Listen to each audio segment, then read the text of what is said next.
Hi, in this tutorial I'm going to show you how to freeze rows in Google Sheets. So for example, we have here these words inserted to cells.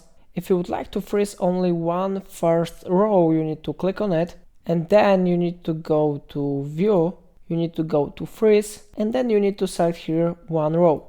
After that, it will be successfully freezed, so if you will scroll down, the first row will be all the time visible.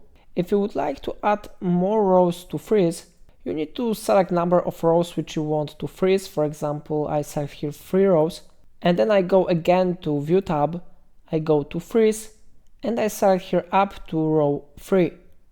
After that, first 3 rows will be freezed, so now if you will scroll down, you will get the same effect, but this time with the first 3 rows. Of course, if you would like to unfreeze it, you need to go to View tab, you need to go to Freeze, and you need to select here No Rows.